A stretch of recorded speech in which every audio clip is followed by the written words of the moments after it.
motherfucking loud spot. Hey, how you doing? I'm doing well. You all right? We're doing great. I'm hoping I'm doing this right. Oh, I can see myself. I can hear you and see you, and so it seems like everything's on point to me. Perfect. So how are you doing, Dave? I'm doing pretty well, man. Just thinking about. I think I need to go outside soon to the studio and finish up a little work for some friends. I've recently started recording, I guess, over the past year or so at home, and occasionally I get little projects here and there, to record for my friends and other people, and so I think I have a project due that I need to get on soon, but it's not rushed or anything like that. Just kind of hanging out, doing the best I can for my friends. Perfect. Well, let's do a short introduction. I'm Sure. your host, Alan McIntyre, the Southern Flame. We're on the loud spot, and this is Dave Mathews from Saving Abel. Hi, everybody. Hello. So I saw that that you guys were jamming and doing some new music. Yeah. Right now they're currently in the studio, finishing up on a couple of tunes and writing a couple of other ones. Just, whenever inspiration hits them, they just jot it down. That's kind of how they've done it for years. They've got a certain formula that they follow. Anytime they find ideas, Skid just hits record and they just write them down, and then they'll have a bank of songs or a bank of ideas, and then they'll just start putting them all together and building rough demos. And then each band member will start coming in slowly throughout the weeks or over the next course of a month or so until things happen. And so I guess everybody has a different way of doing it, but this way works really well for them, Perfect. So it looks like you guys are having a lot of fun. I've been enjoying the clips of you posting on Facebook. Yeah. Playing and stuff. It's really cool to see your point of view, your perspective of everything. So those are nice to see. Yeah. I'm extremely grateful that I even got a chance to play for these guys or with these guys, because they're really good-hearted people, and we're always laughing or cutting jokes at each other or something. So it's just, I got really, really lucky to be asked to do this, and we're all from the same area. So, I grew up seeing these guys on MTV when I was getting ready to go to school in the morning, Oh, that's cool. Yeah. So to be asked to do it was just insane. So I try to give back as much as I can, and play my parts exactly like the record or really close, and try to, support the songs that they wrote, because these are like their babies, Mm-hmm. These guys trusted me with 15 years or so of their work, and told me to count it off every single night and pretty much drive the bus live. So Right. I try to do the best I can and try to support each and every little nuance in the music, that way people get the best experience and get their money's worth, Right. Well, you're doing an epic job. I love seeing you play. I love seeing what you bring to it. So you guys have new music coming out. When Mm-hmm. do you have some tidbits of secrets for us of when that might be? Yeah, I heard a little bit today, which I was actually updated on. I didn't really know. Like, I kind of stay out of the loop of a lot of that stuff from behind the scenes. Mm-hmm. I pretty much work in my department, and when they call me and they're like, hey, it's time to track drums, and I'll go do that. Or, hey, the bus leaves at midnight, and then I just show up. But other than that, I just kind of, practice and stick to myself. But from what I heard today, I'm not going to go into like crazy detail, but it'll be, over the next course of the next few months, we'll start releasing things here and there. We did finish up an Essentials album, which is pretty much everything that had ever charted or their most popular songs over the past 15 years. They got the rights back to their records, so they were able to recut them with the new lineup, Great. and kind of refurbish them and reamp them and remaster them to bring them up to date. Right. They were amazing then, and they're amazing now, but I guess it was just pretty much like an update. Right. So, That's and good he to still have. sounds the same. Jared sounds exactly the same. So he doesn't, even at night, when we play together, Sometimes we have a track or two that'll be flown through the mix, just a yell or something, nothing crazy. But he's so like precise with it that sometimes I don't know. Like he's so accurate that it's scary because I hear everybody singing in my monitor mix together, and it's just like super accurate. Like their harmonies are perfect every single night. It's pretty wild. But when I heard the new stuff and the new essentials, it sounded exactly the same. Like he still has that much power, but instead of the previous drummers, it's me playing drums. Yeah. Well, it's going to be great to see. And the new album is called Essentials. Yeah, so it's the Saving Abel Essentials album. I believe there'll be 3 singles off the back of that nobody's heard yet. We've been playing one of them live. So I think that one's coming out on it too. They also had a 20 years thing. I think it was called Shade of Grace. And that was like acoustic stuff that they had written prior to that band even existing. And they had all that stuff in their vault, and they just released all that too. Because that's how those guys got back together was Jason and Jared met up at the studio, at the same time and was like, hey, let's do some recording, before Jared agreed to come back. He was like, let's see if we can write some stuff, just to see if that old, flame is still there. And it was, and then it turned into all this. So that's epic. And to see you guys together, it's like you're just one big happy family. I met you guys last year or in August at Rockin' Pod. And that was just so epic to see you guys just bonding like just one big happy family. It's always like that. Gracious. Yeah. Yeah. It's like every time we get on the bus, like even with techs and all that come out, they treat them like family, and it's even like that in their homes. I mean, they'll invite me over for dinner and like our kids play together, Oh, how sweet. That's awesome. Yeah. So it's, it was always, it's always been a really welcoming ordeal just being around those guys, because any one of them you can call right now and they will help you as much as they can. No, that is priceless to have people in your family like that. Yeah, they're like a real family, like, and they've been like that every lineup. There's only been like I think 3 different lineups of that band, and every one of them were the same. Well, you can definitely see the love and feel the love around you guys. Definitely.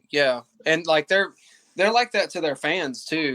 Like their fan base is like extremely loyal, and like we have no shame of getting off the bus and going out and shaking everybody's hand. Like it doesn't bother us a bit. We go to the merch table. We interact with everybody. I mean, everybody deserves that. Nobody deserves to be snubbed. Yeah, and it's sad when you do see that. It's kind of like people forget that their fans is kind of why they are where they are. Right. Of course they're talented, but if you don't have the fan base to back it up, and right, and then to see other bands snubbing their fans, it's hurtful. Yeah, it is. So definitely proud of you guys for that. Thanks. Awesome. Yeah.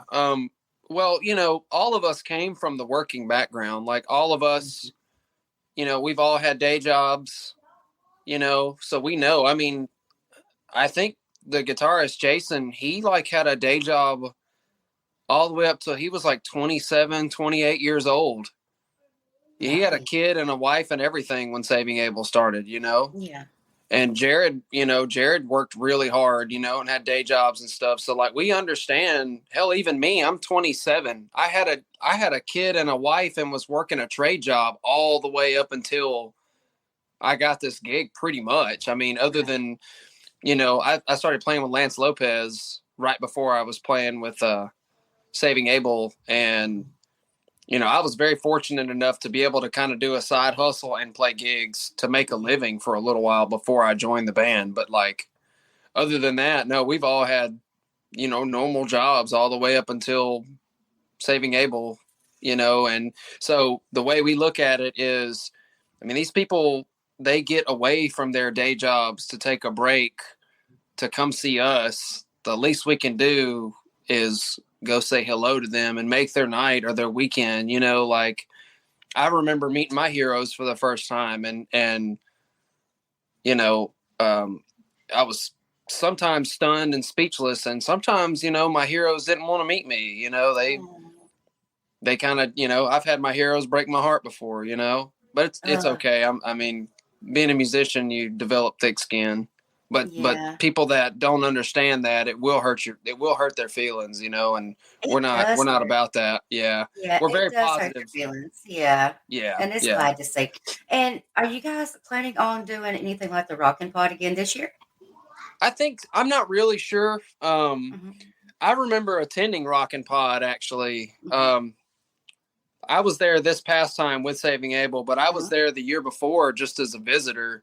That's awesome. Like I was just hanging out, and like I had to get one of my buddies to get me a guest pass because I couldn't get in. You know what I mean? Like I was like, hey man, because like when you start hanging around Nashville and stuff, you start to like find friends that are in bands and stuff, and they'll get you tickets or get you a +1 or something like that. And that's kind of how it was for me with Rockin' Pod and little events like that and NAMM and all that. My friends played in bigger bands, and they would help me get into stuff. So I got it. I was fortunate enough to be able to get in, not this past year, but the year before, and kind of get around and mingle and see how everybody did anything. But I didn't have nothing. I just like played for random bands, and I subbed a lot of gigs. Like if somebody was in a pinch, I would help them out.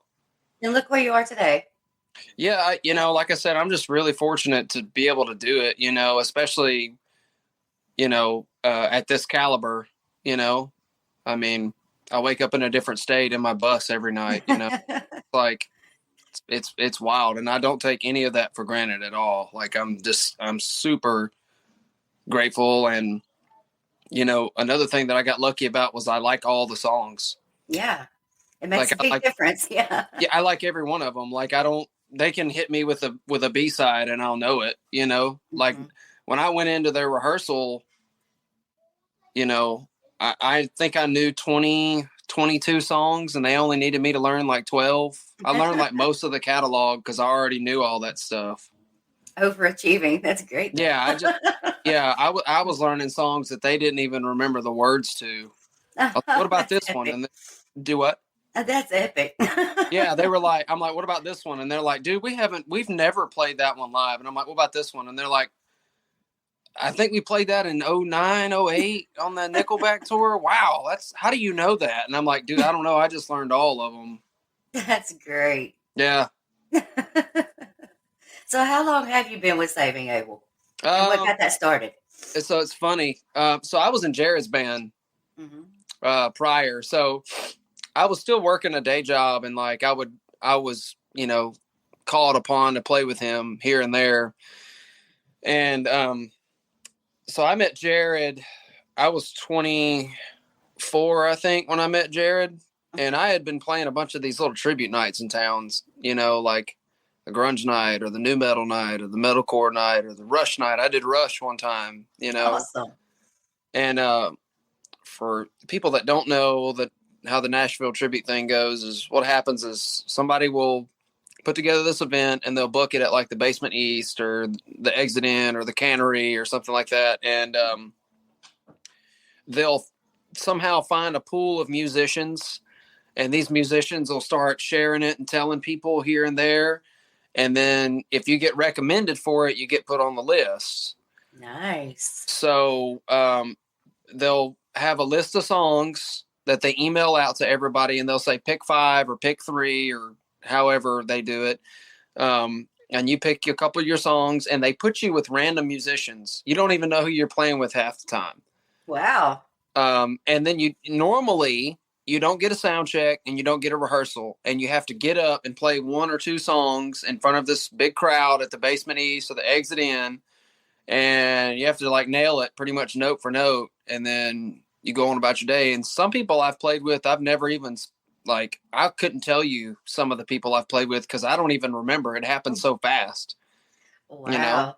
So they just throw you to the wolves, huh? Pretty much. But I was one of the fortunate ones that kept being asked to do it. Like I got asked to do Grunge Night probably, I don't know. I've done every one of them except this past one. I had COVID. So I had to skip. Yeah, I had to skip out on that one. but I've been asked to play every single jam night in town. So that's how I met Jared, was at a jam night. They actually had a rehearsal night for this new metal night, which is crazy. That never happened. So I showed up just to help and just help ease the tension there, because these are all strangers playing in a room together, and it's different calibers. Like, some people are big touring musicians and some of them are just, people that like to do it for fun, Right. Which is cool too. It makes it interesting. Yeah, it's cool.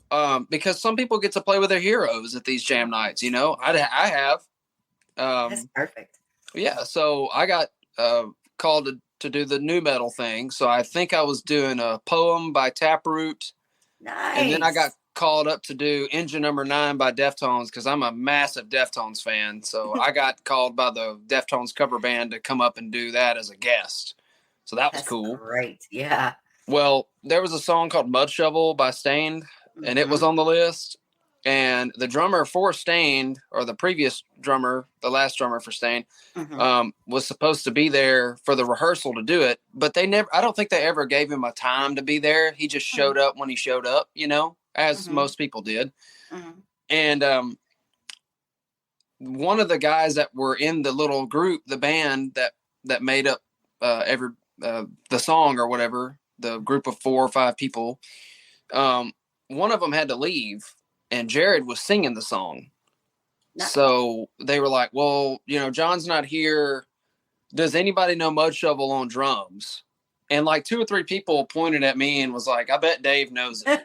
Sure enough, I did. I knew every bit of it. So I was like, yeah, I'll run through. Jack's got to run, whatever. So I jumped up on the little riser there, the little stage in the rehearsal room, and I looked around and I noticed all my friends. I'd done made friends in Nashville. So I noticed everybody that was playing in the setting were my friends.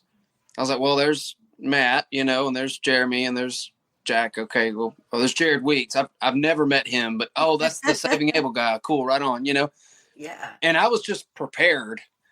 So it didn't blow my mind that, Jared was in front of me or all these other celebrity, you know what I mean? Like, because I'd been around it so much.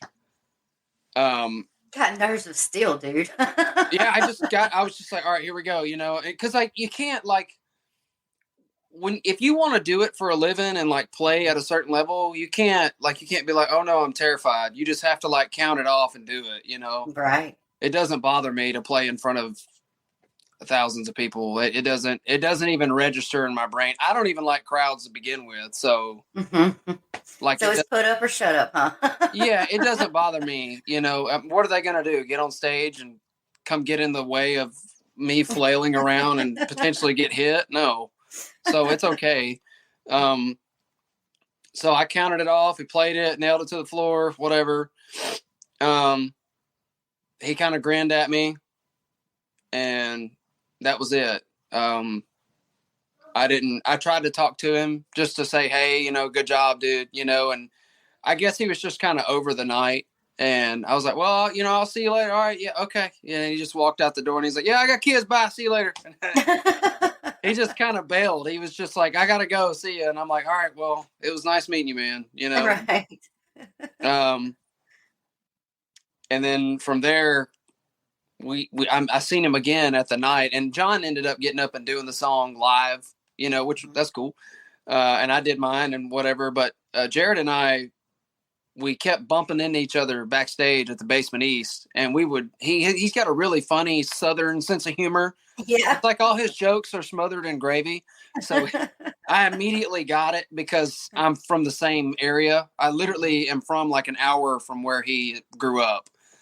So like I understood all that stuff, like how we call ointment salve, instead of a bag, it's a sack. Honey, I'm from Alabama. I get it. Perfect. Yeah. Well, I'm from Mississippi. So, great. So, I got to see all that stuff and hear that stuff. And it just kind of brought back like funny childhood memories. Mm-hmm. And, I think he was one of the only other people backstage that knew who like Jeff Foxworthy was, which was even funnier. So, we kind of hit it off, and I went back to work. I was working a trade job and putting in glass. I was a glazer, so I installed glass windows and big commercial buildings and all kinds of stuff. So we kind of got to knowing each other a little bit through, I guess, Facebook or Instagram or whatever. Mm-hmm. And one day my best friend Jeremy Barber, who is now the guitar tech for Three Doors Down, Nice. He was one of the guys playing the jam nights with me. He plays every one of them with me, and we would work together as a team. If somebody dropped out, I'd call him or vice versa. If they needed a drummer, he would call me. If they needed a guitarist, he'd call Jeremy, Sweet. So we worked those jam nights together until we got in all of them together. That's amazing. Yeah, we were like a duo, and we played gigs together.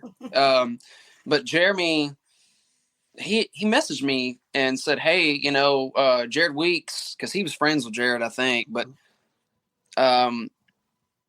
he was like, Jared Weeks is doing a solo project thing, and he's building a band, and I'm playing guitar for him. And I was like, well, that's awesome, and I didn't really think much of it because I'm such when I'm doing something, I'm extremely focused on it. So I don't really pay attention to anything else around me, any kind of moving parts, Yeah.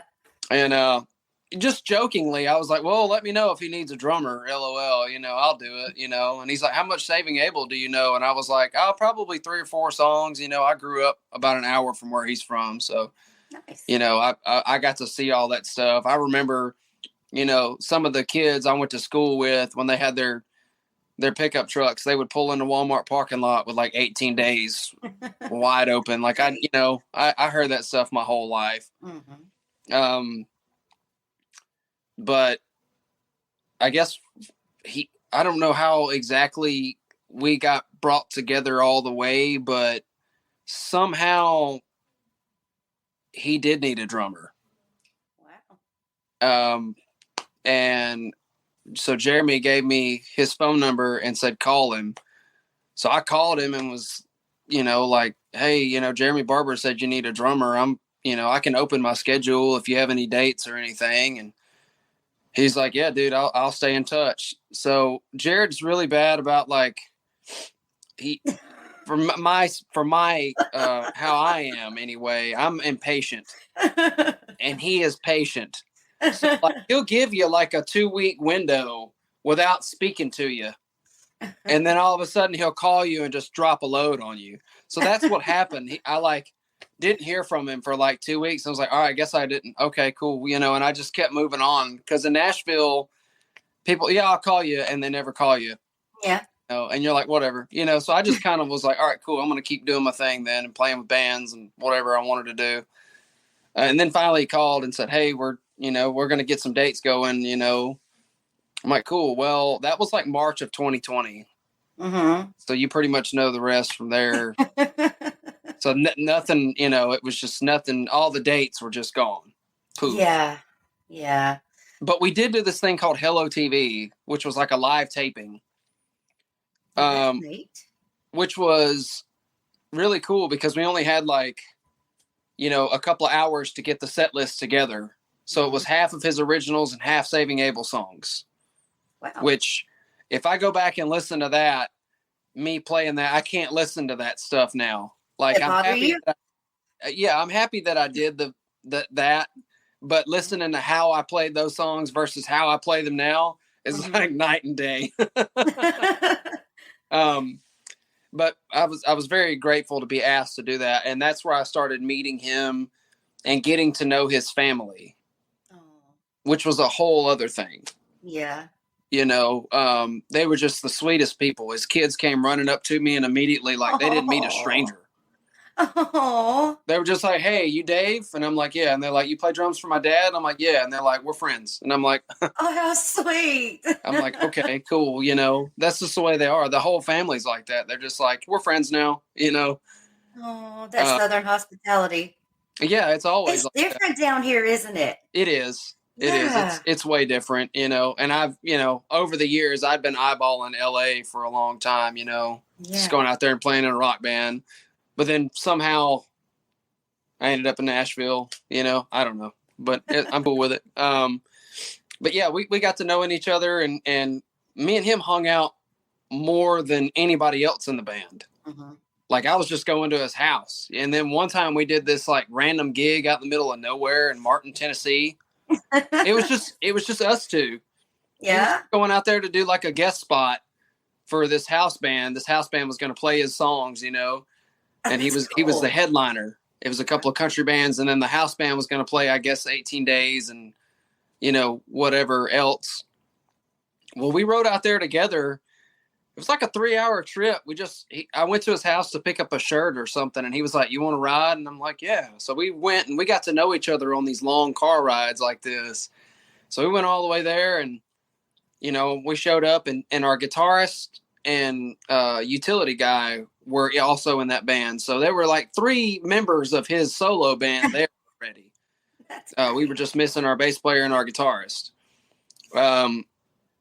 So I'm standing there, out front and at the front of the stage, and one of the singers from the other band asked, who are you with here today? And I'm like, I'm with Jared. And he's like, cool, man, you play? And I'm like, yeah. And he goes, oh, cool. What you play? Drums. Who you play with?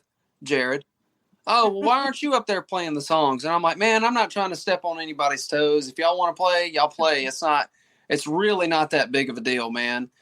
And somehow he got me up there to the stage and was like, hey, this is Jared's drummer. He's going to play the songs tonight. Peer pressure. And I was like, all right, whatever. I didn't worry about it. I was just like, all right, whatever.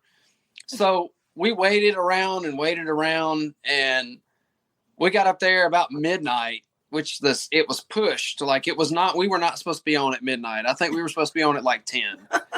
But we started at midnight, so Jared was getting sleepy, mm-hmm. Because he hadn't been touring heavily in years. He was about midnight. He's about ready to call it, Yeah.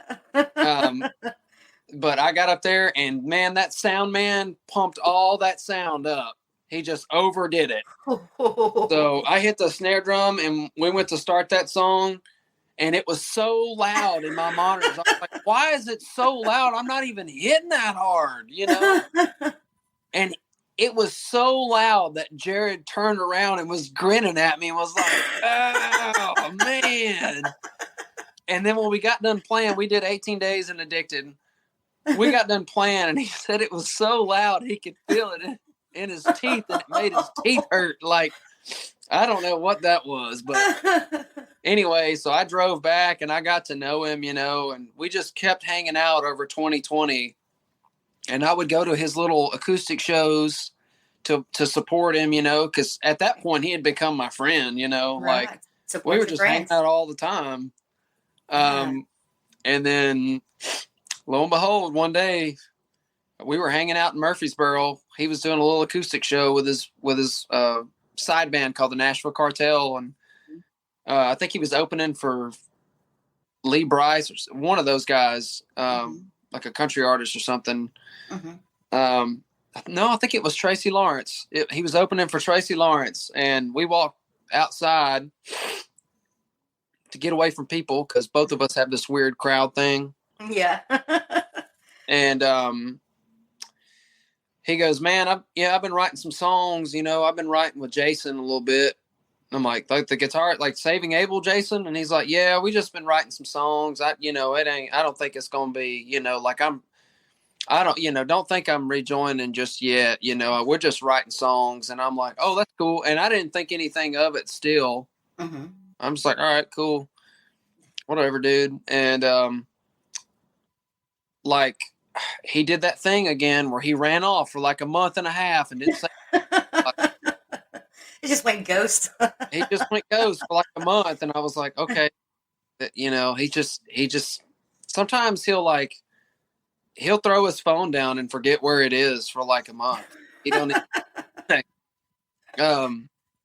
He's got other stuff going on, huh? Yeah, he's got 3 kids running around, Yeah. on a business. Like there's too many moving parts, which is, it's okay. But he called me, one day and was like, well, me and Nikki, his wife, we've been talking about you a little bit. And I'm like, okay, cool. We got some shows coming up. And he was like, No, they're cancel. I think they canceled the one in October, man, and I'm not going to be able to play it anyway. And I was like, oh, okay, that's cool. I was like, well, I got this gig with this Lance Lopez guy, and I don't want to leave him hanging. But if you got any gigs, let me know, and I'll be happy to come do it.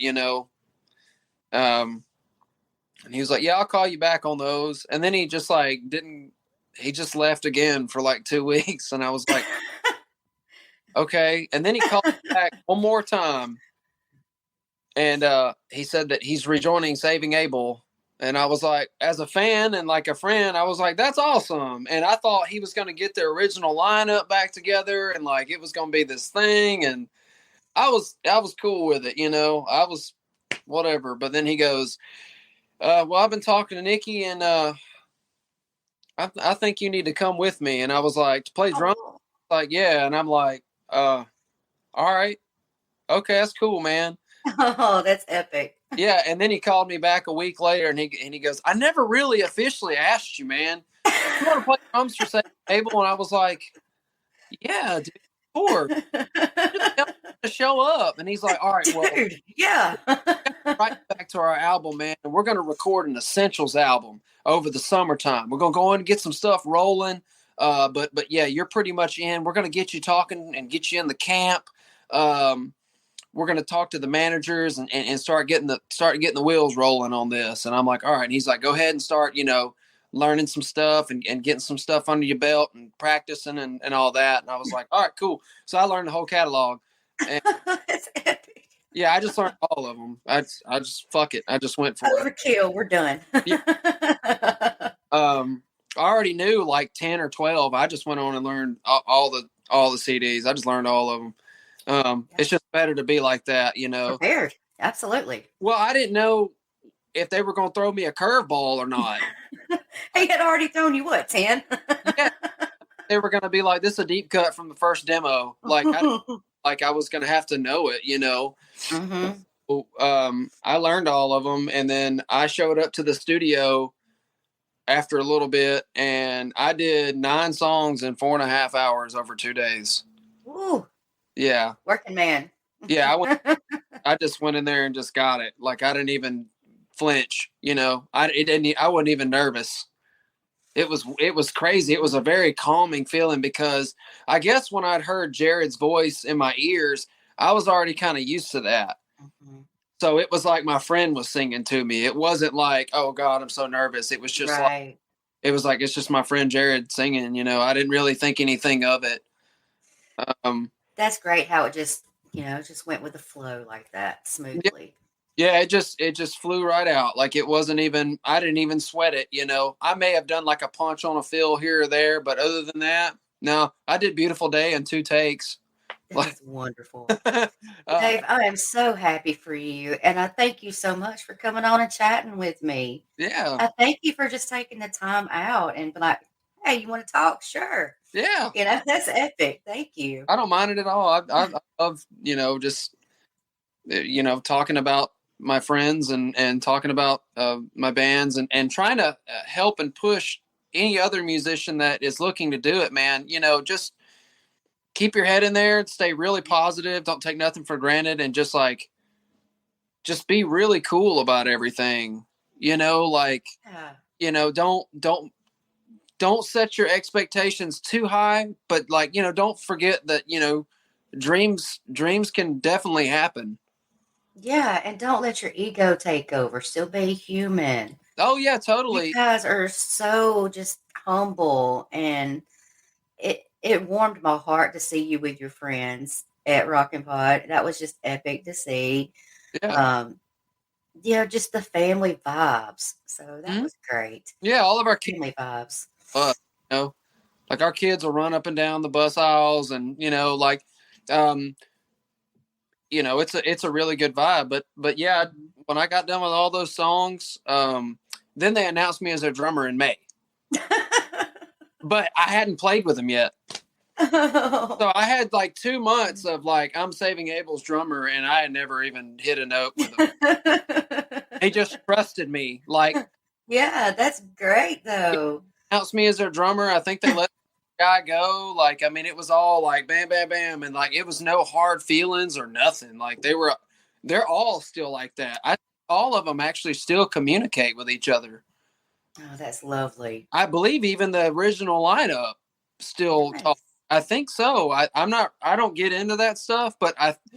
I don't think there's anything rough on any terms, you know. Matter of fact, they don't know this. They might, I don't know, but They're gonna now. they do now. But matter of fact, their original drummer is like one of my like heroes because I learned a lot from him, and I think I might go see him in a couple of weeks. Oh, that's precious. Just to meet him, just to be like, I'm excited for you. you're the dude, man. You know, like because he plays like you know, he's a songwriter. Mm-hmm. He plays with one of my friends. One of my friends is his guitarist. Nice. So that would be really cool. I mean, you know, if it happens, cool. If it don't, that's fine. But you know, I'm just overwhelmed. But August 1st we started and we got on that bus and that was it. Like we just started going.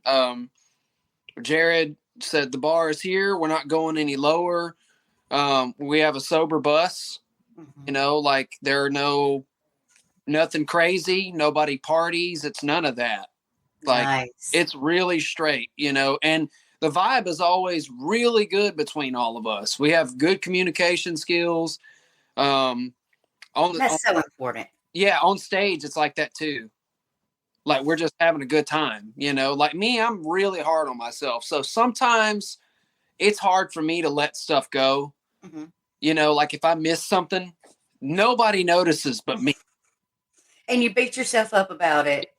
Nuts. I get like I won't. I'm good at not like you know, I'll hide it, but like sometimes I'll just be pissed off. Like I can't believe and it's so little. It's not even that big of a deal.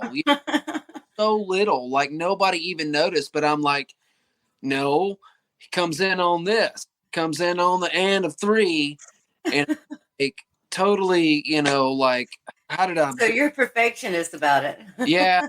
Well, it's great to have that ethic, though. Yeah, like but don't beat yourself up. No, I've done got over it, but like, you know, but yeah, like I don't even like when I'm playing like a good example is 18 days. When I'm playing 18 days, you know, I've always been a stickler on making sure it feels just right. Mm-hmm. Like the feel of that song is a great example of development for feel, like how it's supposed to feel. Mm-hmm. And I accent and play with Jared on that song. Nice. Like everybody else is doing their thing, but like I'm almost playing to his lyrics. Like I hit exactly where it needs to be hit and drive it just like I'm supposed to. So I actually like Jared is the loudest person in my in-ear mix ever. So I play with Jared, you know, like of course I'm cohesive and I got all this stuff going on, but like I make sure that he looks his best and he looks polished every night. Like see, friends do that. There you go.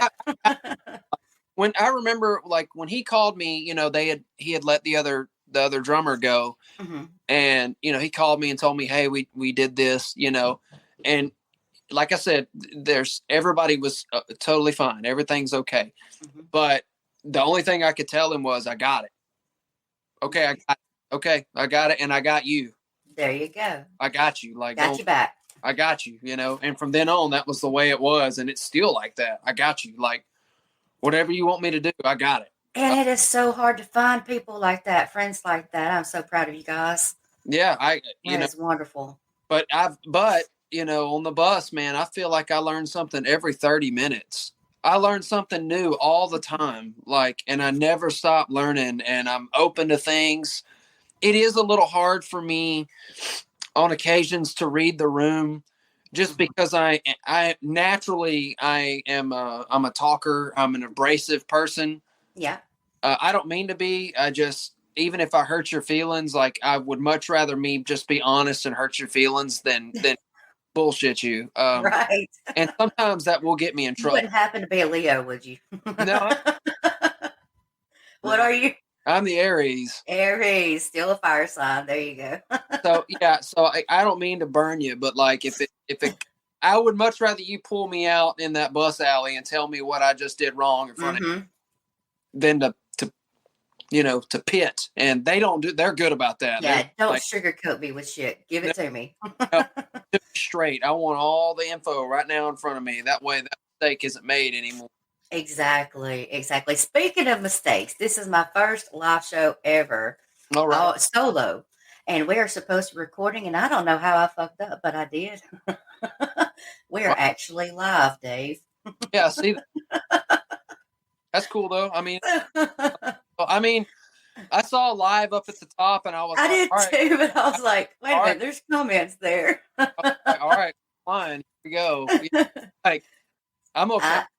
I don't know how I did it, but I'm still learning myself. Yeah. But yeah, man, I couldn't be happier with my family, and I still, I did when I came home, it was very helpful for me because I got to reflect on everything.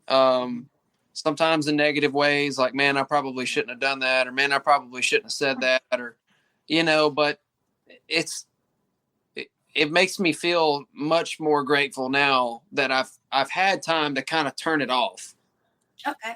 And I can compartmentalize it now. Like I can go, saving Abel goes over here and my family goes over here. You know what I mean? And just kind of separate those things to where I can, where everything can coexist, Mm-hmm. It's hard to do that though, isn't it? It takes time to learn that. Extremely hard. It is not easy because I mean, dude, like even when if you go back to working a day job, like I went and took a job at a kennel, like I'm a kennel tech. I work with puppies all day. Like I make sure clean them. And like, I did that out of, for one, out of boredom. But two, like I did it just because like, I knew that like those puppies really don't give a shit who you play for. They just kind of want to be fed and loved and taken care of. Yeah. So, it makes you different appreciation for things, like it's great walking out in front of 1,000 people every night and putting your hand up and they all clap and that's fine. But that doesn't happen when you roll over out of your bed. Mm-hmm. Your son doesn't clap when you make him breakfast. The dogs don't clap, feed them, like it humbles you a lot, and makes you that much more excited about everything.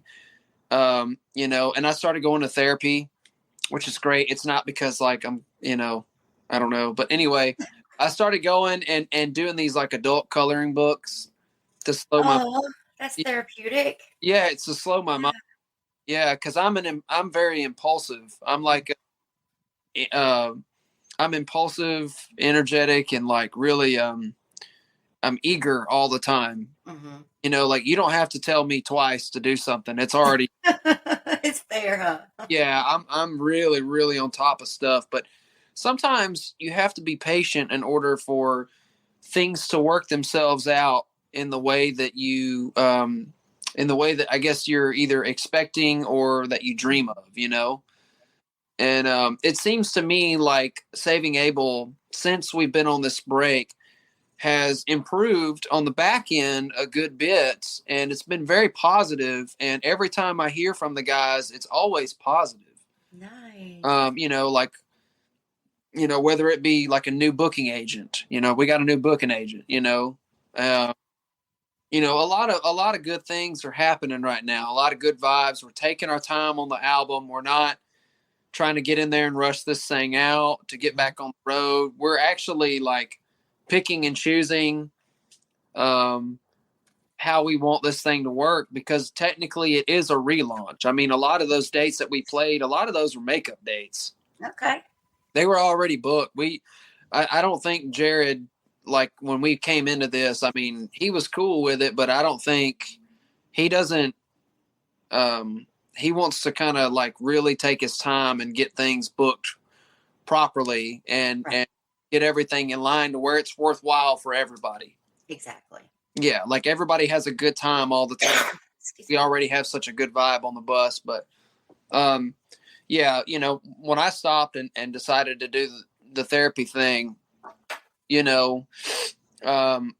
it really opened up some nice avenues for me to think on, and it helped a lot with everything, really, like my family, and kind of brought me to earth and grounded me really well, so that I can prepare myself to go out again and feel way more comfortable with myself, and not so, oh my God, what did I do wrong every time something happened? Cause I'm the world's worst about it. If something happens, I'm like, shit, how did I mess that up? Yeah, you beat yourself up about it. I totally screwed that up. And even though I might not have, and it was completely out of my control, because I'm in the room, I feel like I need to take the blame for it for some reason. Or fix it somehow. Yeah, I want to fix it. I mean, fix it, or, I'm also the first one to take up for the underdog in the room. Mm-hmm. If I feel like he's the underdog, then I will take up for him. And sometimes he might not be the underdog. He might just be like the snake in the grass. Yeah. That discernment. Yeah. And I'm like, really? I just had your back, asshole. Like, I try to look out for folks, and not come off too harsh. But yeah, going to therapy kind of helped me compartmentalize everybody and everything in a very positive way. Mm-hmm. Well, you guys were just so humble and so loving when we met you, and it was great. I love seeing you. You guys just warmed my heart. I started paying more attention, following you guys more, and the more I've seen, the more I liked. And I don't know, I felt drawn to talk to you to see if you would be interested in coming on. And I thank you so much for that. In just a second, I'm going to have to go to our outro, but don't go anywhere, okay? Okay, cool. Okay. Well, thank you for coming on. I so much appreciate you, Dave. Absolutely. It's been wonderful to talk to you. Thanks. Yes. And kudos on going to therapy, because so many people are intimidated about going to therapy, thinking, it's a bad thing, where it's not. It is so not. You can have little things loose up here that you didn't even realize. You could have been doing something you didn't even realize you were doing. And just somebody asking, like, how does that make you feel? Or like, where are you going with this? And you're like, man, I never really thought of it like that. And it's like, well, think positively on it sometime and see what that does. And sure enough, it helps. Like, just somebody asking you how you are. Because people get in these mundane things to where they just do the same stuff every single day. And sometimes you will keep putting things off that needed to be tended to. And a therapist will help you, kind of drain that a little bit to where you can focus a little better on what's really important, Right. Well, thank you so much for everything. I really, really have enjoyed chatting with you. Don't go anywhere. I'm going to play the outro, and I'll be right back. Great. Thanks. Thanks, Dave. Thank you.